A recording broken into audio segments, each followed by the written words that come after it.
여러분에게 하나님은 어떤 이미지입니까? 여러분에게 하나님은 어떤 하나님이세요?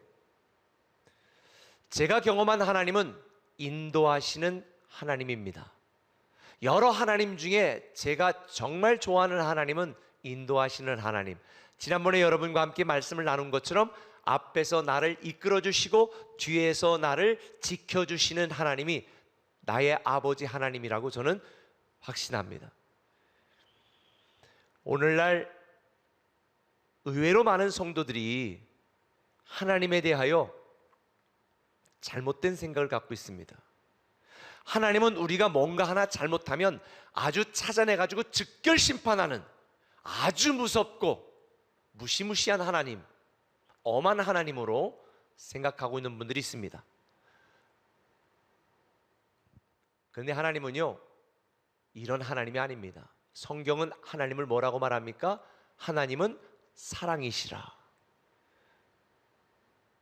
많은 사람들이 하나님을 알고, 아니 모든 사람들이 구원을 받기까지 기다려주시고 참아주시는 하나님. 우리에게 복 주시는 것은 즉각 복을 주시지만 우리의 문제나 우리의 잘못은 기다려주고 참아주고 마지막까지 미루다가 마지막에 심판하시는 분이 우리가 믿고 섬기는 하나님 아버지입니다. 하나님은요, 우리가 잘 되기를 간절히 바라는 분입니다. 시편 1편 오늘 우리가 읽은 말씀을 보면 하나님은 우리가 복 있는 사람이 되기를 원하시고 우리를 형통케 하시는 아버지시다. 하나님은 다른 사람의 하나님이 아니라 나의 하나님이시다라는 것을 계속 강조하고 있습니다. 자, 한번 본문 다시 한번 읽어볼까요? 시작. 복 있는 사람은 악인들의 꾀를 따르지 아니하며. 자, 3절부터 그는 시냇가에 심은 나무가 철을 따라 열매를 맺으며 그 잎사귀가 마르지 아니함 같으니 그가 하는 모든 일이 다 형통하리로다. 시편 150편 중에서 첫 번 시작되는 시편 1편은 복 있는 사람, 너는 복 있는 사람이다 라고 말하면서 하나님은 우리를 형통케 하시는 하나님이시다 라는 것을 강조하며 시편을 시작하고 있습니다. 근데 여기에서 하나님이 우리에게 약속하시는 형통케 하신다는 말은 단지 물질의 형통이나 육신의 형통만을 의미하는 것이 아니라 우리 존재가 형통한 존재, 우리 존재가 형통한 사람이 되게 하시겠다는 약속입니다. 복을 가진 사람이 아니라 너는 복 있는 사람, 우리 존재가 복 있는 사람이라고 말씀해 주는 거예요. 그렇다면 우리 존재가 복 있는 사람으로 형통케 하시는 하나님을 경험하려면 우리는 어떻게 믿음으로 반응하고 어떻게 살아가야 될까?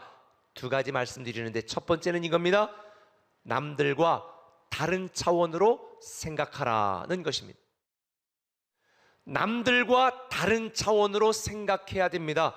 1절 복 있는 사람은 악인들의 꾀를 따르지 아니하며. 여기서 꾀라는 단어는 히브리어 의미는 생각, 계획을 의미합니다. 여기서 악인은 무슨 살인하고 도둑질하고 이런 의미의 악인을 의미하는 게 아닙니다. 성경은 말하지요, 하나님을 믿지 않는 모든 사람들은 악한 사람이에요. 우리가 윤리 도덕적으로 문제가 있고 조금 세상 사람들을 볼 때에 부족한 부분이 많아도 우리가 의인인 까닭은 하나님을 믿는 사람, 하나님의 자녀는 하나님이 의롭다고 인정해 주기 때문에 진짜 의로워서가 아니라 의롭다고 인정을 받은 의인입니다. 그러니 여기에서 악인의 꾀를 따르지 아니한다는 말은 하나님을 믿지 않는 남들의 생각대로 살지 않고 하나님을 믿지 않는 세상 사람들의 계획을 따라 살지 않는다는 것을 의미하는 것입니다. 우리는 하나님을 알지 못하는 남들과 다른 차원으로 생각하며 살아야 됩니다. 세상 사람들, 거의 모든 세상 사람들은요, 무엇을 위해 살아가요? 자기 이익을 위해 살아갑니다.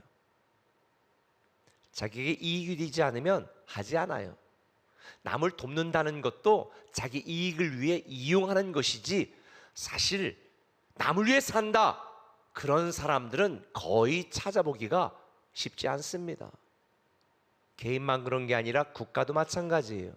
이 코로나 팬데믹 상황에서 부자 나라들은 앞으로 2년, 3년 뒤까지 모든 백신을 다 확신했습니다.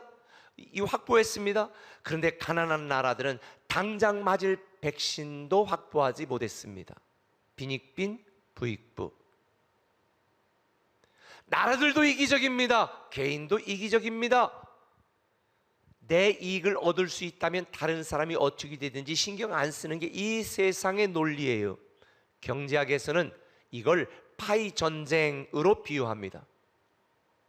지구의 자원은 한정되어 있기 때문에 이 파이를 키우고 싶어도 키울 수가 없어요.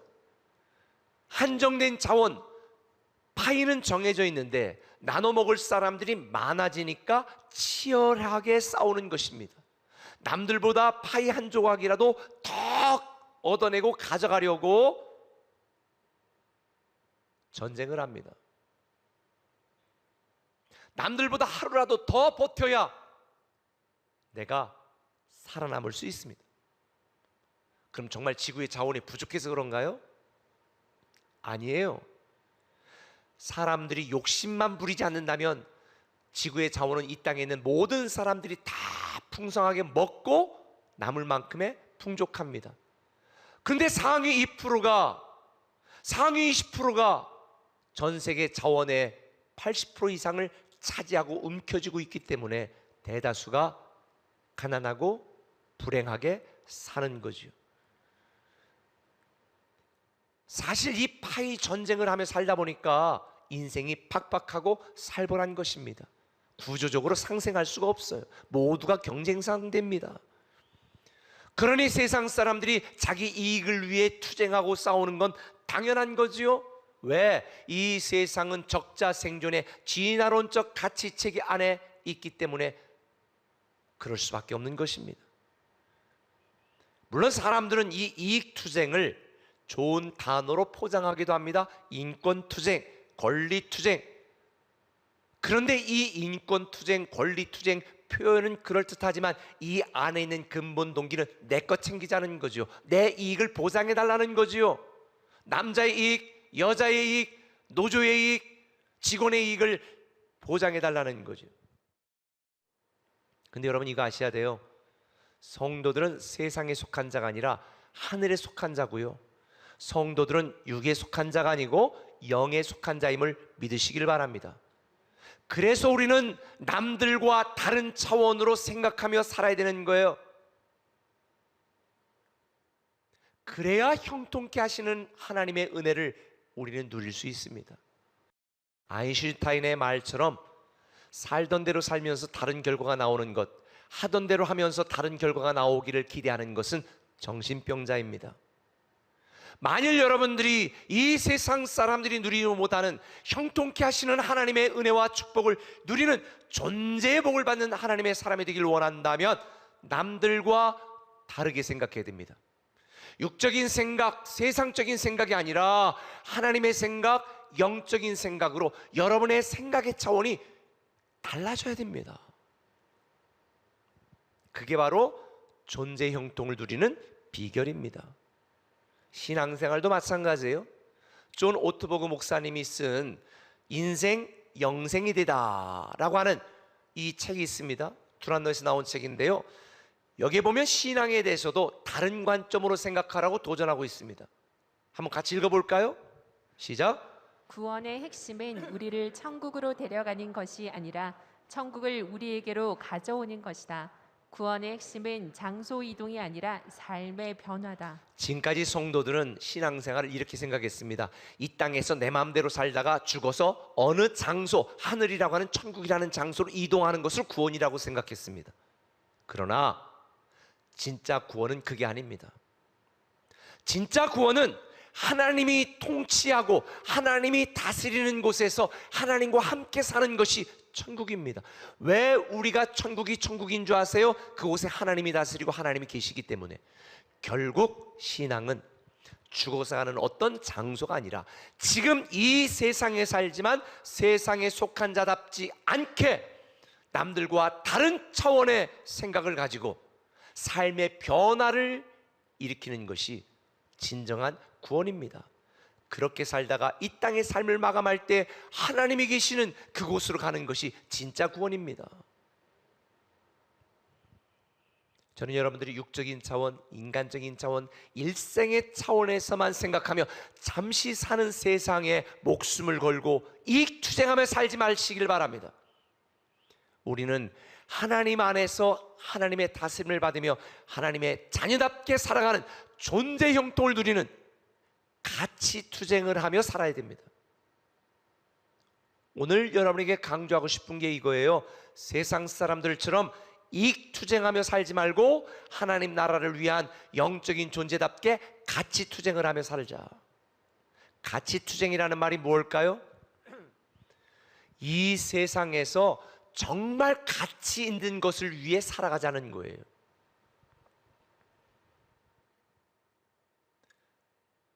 하나님을 알지 못하는 사람들은요, 물질이 최고의 가치예요. 명예가 최고의 가치예요. 그러나 하나님의 자녀인 우리에게 최고의 가치는 이 땅이 아니고 육신이 아니고 물질이 아니라 예수 그리스도입니다. 생명입니다. 영생입니다. 우리는 이 땅에 육신으로 살지만 예수 그리스도를 통해 생명과 영생을 누리는 이 삶을 위해 살기 위해 노력하고 애쓰는 가치투쟁을 하는 것이 성도의 삶이 되어야지, 무엇을 먹을까, 무엇을 마실까, 무엇을 입을까, 이 세상에 속한 나의 이익을 위해 살아가는 이익투쟁의 삶에 머무르면 안 돼요. 가치투쟁을 하며 살자는 거예요. 그러면 삶이 달라지게 되어 있어요. 그래서 사도 바울은 예수 그리스도가 자기 인생의 최고의 가치라는 걸 알았기 때문에 그분을 위하여, 그분을 전하고 그분과 함께 사는 삶을 위하여 그가 세상에서 얻었고 가졌던 모든 세상 스펙들을 배설물처럼 취급했습니다. 무가치하다고 여겼습니다. 그래서 살아도 죽어도 무엇을 하든지 예수 그리스도를 위하여 살았던 것이 사도 바울의 삶입니다. 왜 이렇게 살아야 될까요? 로마서 8장 5절 이하에 이렇게 말합니다. 같이 읽겠습니다. 육신을 따르는 자는 육신의 일을, 영을 따르는 자는 영의 일을 생각하나니 육신의 생각은 사망이요 영의 생각은 생명과 평안이니라. 우리가 남들과 다른 차원으로 생각하며 살아야 될 결정적인 이유는 육신의 생각은 사망이요 영의 생각은 생명과 평안이기 때문입니다. 여러분들이 날마다 육신의 생각에 머물러 있으면서 어떻게 생명과 평안을 얻을 수 있겠습니까? 우리는 남들과 다른 차원으로 생각해야 됩니다. 이익 투쟁하며 사는 것이 아니라 가치 투쟁하며 살아야 됩니다. 예수 그리스도를 붙들고 살아가기 위해 몸부림치는 가치 투쟁이 우리의 삶의 내용이 될 때에 우리는 존재의 형통을 누릴 수 있습니다. 육적인 삶을 위한 계획을 세우는 것도 중요하지만 영적인 차원의 계획을 세우는 것은 훨씬 더 중요합니다. 오늘 많은 사람들이 열심히 살아갑니다. 최선을 다해 살아갑니다. 돈을 많이 벌려고 애씁니다. 그런데 주님이 뭐라고 말했어요? 오늘 밤에 내 영혼을 불러간다면 그 모든 것은 누구 것이 되겠냐?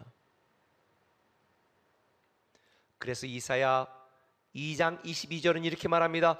너희는 인생을 의지하지 말라. 그의 호흡은 코에 있나니 새말가치가 어디 있느냐? 숨 떨어지면 끝이 아니냐 이 소리지요.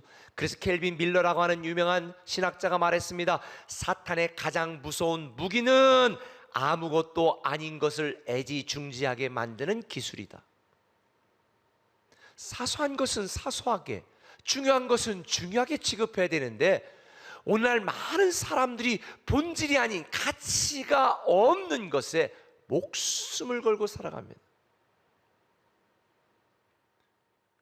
교회 안에서도 마찬가지예요.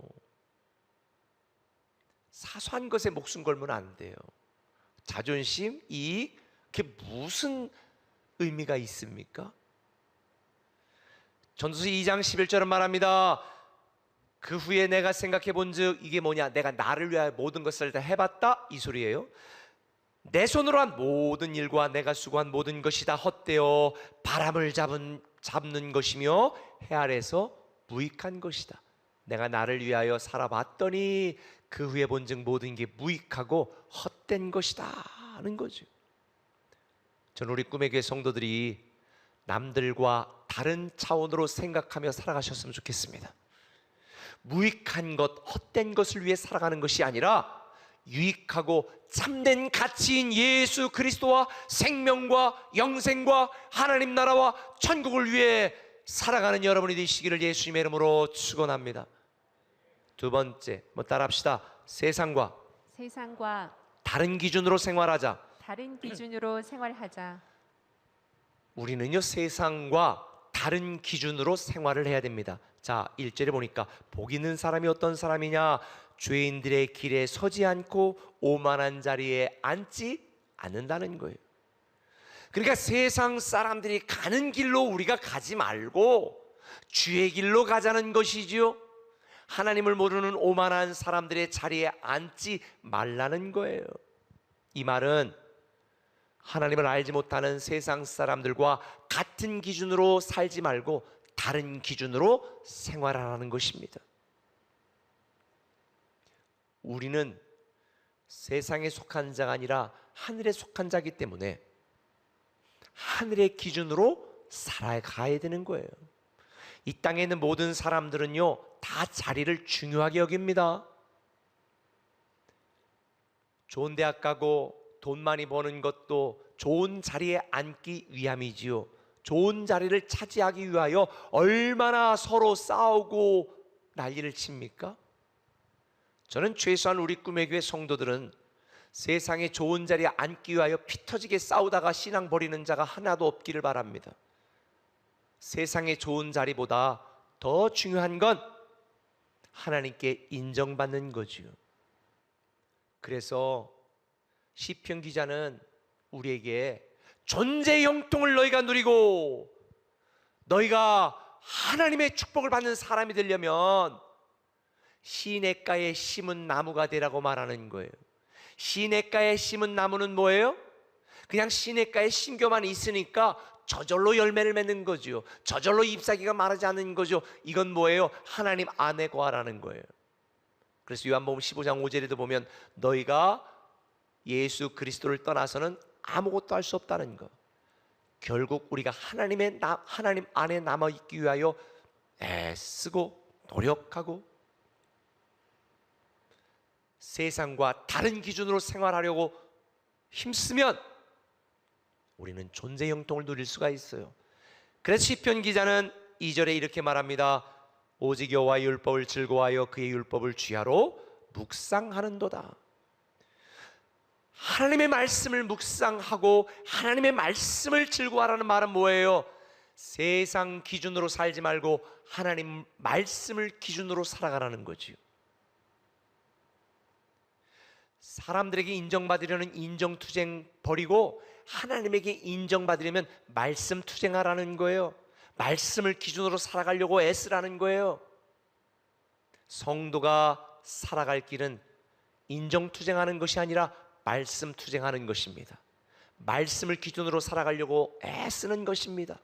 왜 우리 꿈의 교회에서 계속 RT를 강조하고 매일 말씀을 읽고 묵상을 하고 강조합니까? 말씀을 기준으로 살아갈 때 우리는 존재 형통을 누릴 수 있기 때문이지요. 우리는 말씀 투쟁뿐만 아니라 기도 투쟁도 해야 됩니다.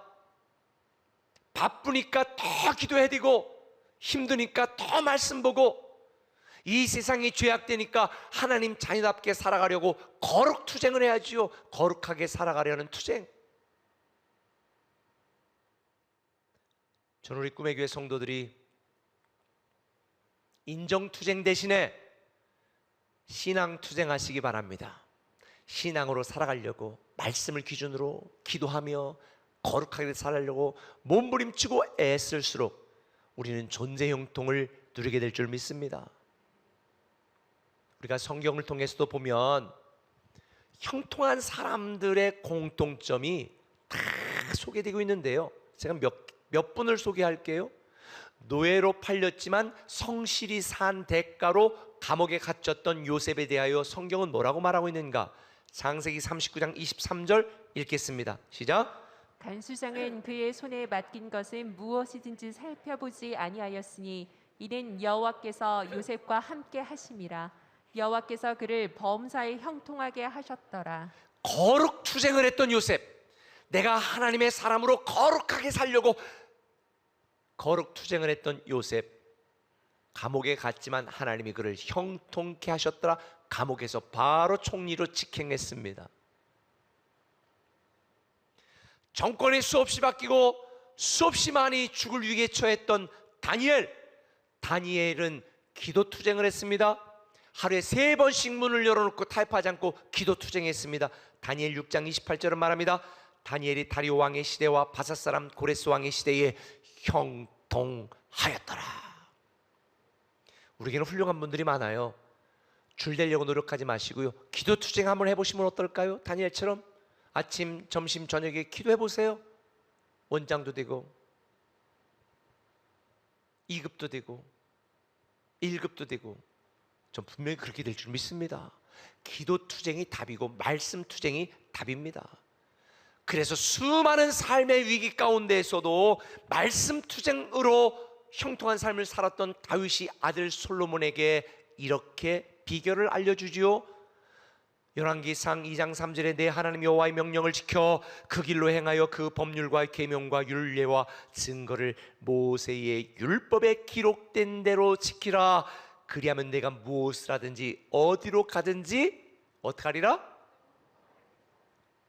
형통하리라. 이건 뭐 우리가 다 아는 사람들이니까, 그럼 우리가 모르는 사람 좀 얘기해 봐요. 한 명 더 얘기해 드릴게요. 환난 중에 형통한 삶을 살았던 남유다 10대 왕 우시야. 역대하 26장 4절은 말합니다. 우시야가 하나님을 찾았고 그가 여호와를 찾을 동안에는 하나님이 형통하게 하셨더라. 하나님을 찾을 동안에는 형통하게 하셨더라. 어디에 있고 무엇을 하느냐가, 어떤 인맥을 갖고 있느냐가 육신적으로는 도움이 되겠지만 그게 존재 형통의 조건은 아닙니다. 하나님이 함께하는 사람, 하나님이 도와주시는 사람, 하나님께 속한 사람이 형통한 사람입니다. 그래서 우리는 세상과 다른 기준으로 생활해야 되는 것입니다. 그래서 하나님의 종 모세는 이스라엘 백성들에게 마지막으로 이렇게 당부하지 않습니까? 그런즉 너희는 이 언약의 말씀을 지켜 행하라. 그러면 너희가 하는 모든 일이 형통하리라. 죄악된 세상에 살기 위하여, 죄악된 세상에서 말씀대로 살기 위하여 말씀 투쟁하시고, 하나님 자녀답게 살기 위하여 기도 투쟁하시고 거룩 투쟁을 하시고, 하나님과 바른 관계를 유지하기 위하여 신앙 투쟁을 하는 사람, 그런 사람에게 하나님은 복 있는 존재가 복이 되는 축복을 주시는 줄 믿으시면 아멘. 사랑하는 꿈의 가족 여러분, 나의 길로 가지 마시고 주의 길로 가시고, 세상 사람들이 가는 것처럼 넓은 길로 가지 마시고 좁은 길로 가시기 바랍니다. 인정 투쟁하지 마시고 신앙 투쟁을 하세요. 흑인 인권의 대부 마틴 루터 킹 목사님이 이렇게 이야기를 했습니다. 겁쟁이는 묻는다. 이게 안전한가? 여론은 묻는다. 이것이 대중적인가? 성품은 묻는다. 이게 옳은 일인가? 믿음은 묻는다. 이것이 하나님의 뜻인가? 우리 꿈의 교회 성도들은 어떤 일이 있을 때 이렇게 물어야 됩니다. 이게 하나님의 뜻인가? 이게 교회 공동체를 위하는 일인가? 솔직히 예수의 길, 좁은 길을 가는 건 쉽지 않아요. 그러나 이 길만이 참 소망입니다. 저는 여러분들이 세상 사람들처럼 인정투쟁하지 마시고 신앙투쟁하시기를 다시 한번 예수님의 이름으로 축원합니다. 여러분, 지금 나의 믿음은 교회의 역사가 되고요, 오늘 여러분의 헌신과 신앙은 하나님 나라의 역사가 됩니다. 저는 여러분들이 이익투쟁 대신에 가치투쟁을 하시고 인정투쟁 대신에 신앙투쟁을 하셔서 남들과 다른 차원으로 생각하시고 세상과 다른 기준으로 생활해서 존재가 형통이 되는 하나님의 놀라운 축복을 모두가 누리기를 예수님의 이름으로 축원합니다.